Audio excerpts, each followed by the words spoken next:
In the back of the book segment tonight, Reality Check, and we begin with an outrageous smear.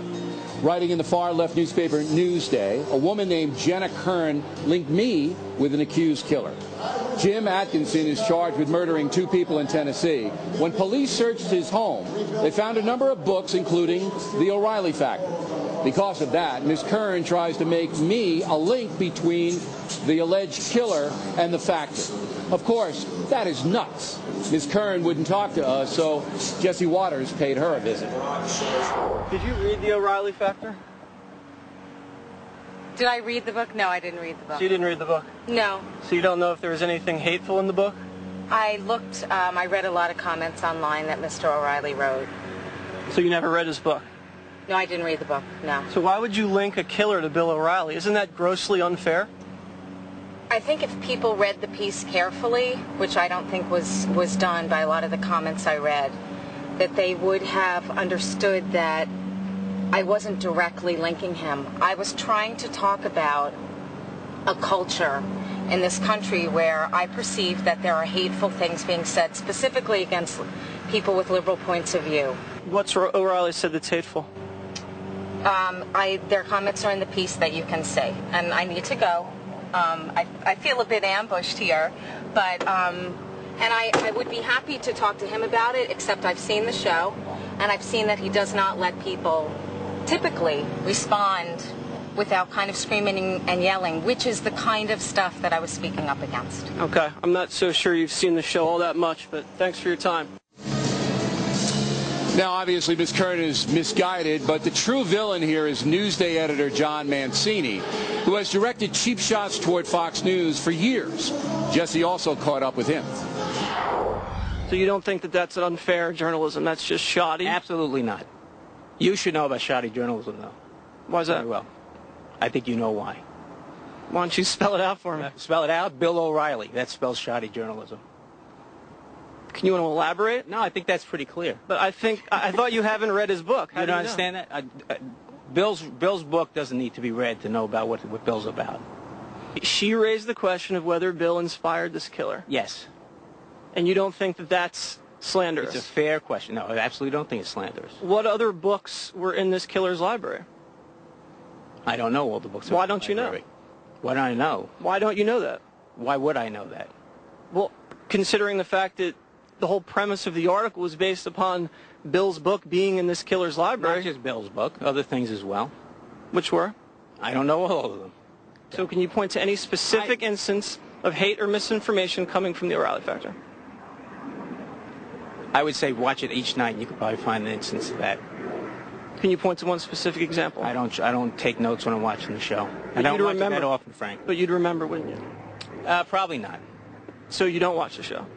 Not that often. But the times you've seen the show, there's been examples of hate and misinformation? Absolutely. Can you point to one of them? Nothing comes to mind. It's hard to believe, but Mancini is dangerous. As editor of Newsday, he has turned the paper into a dishonest left-wing attack vehicle with no sense of honesty whatsoever. Here's another example. Last week, the paper reported on John McCain failing to remember how many houses he has. In the Hard News article, the reporter quoted Mark Crispin Miller saying McCain will be damaged. Miller was identified as a college professor. What Newsday did not tell the reader said Miller is a radical, a man who believes 9/11 may have been an inside job. This was an outright deception by Newsday. Editors like John Mancini are corrupting journalism in America, and that is the sad reality. Check 2. So what about Senator McCain's house deal? How many houses do you and Mrs. McCain have? I think I'll have my staff get to you. I'll tell you about that. It's a condominium for their. I'll have them get to you. Okay, thank you. Well, that was not good. Senator McCain needs to take inventory if he wants to connect with the real folks. Check 3. Speaking about Russia's aggression in Georgia, Barack Obama said this. We've got to send a clear message to Russia and unify our allies that they can't charge into other countries with impunity. Of course, it helps if we are leading by example on that front. Well, here's a clear example and a clear message, drawing a moral equivalency between removing a killer dictator, Saddam, who violated 17 UN resolutions, and invading a democratic country is simply wrong, Senator Obama, in every way. And it's dumb, too. Check 4. Caroline Kennedy, who helped Obama select Joe Biden as VP, mentioned another person who was considered. You know, I did get a lot of unsolicited suggestions. A lot of people nominated themselves. Not you, but others. So, you know, your name came up. My name came up in a dismissive and derisive fashion, no question about it. Now, as I wrote in Culture Warrior, Mr. Brokaw has always been a very liberal guy, but he hit it very well for years as an anchor, and that's to his credit. NBC News, however, doesn't hide its liberal bent anymore, and we'll give you more on this tomorrow.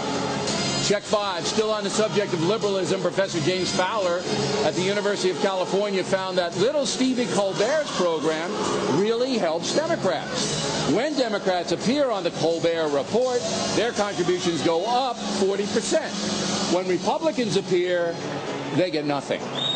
Speaks to who is watching. And that is Reality Check.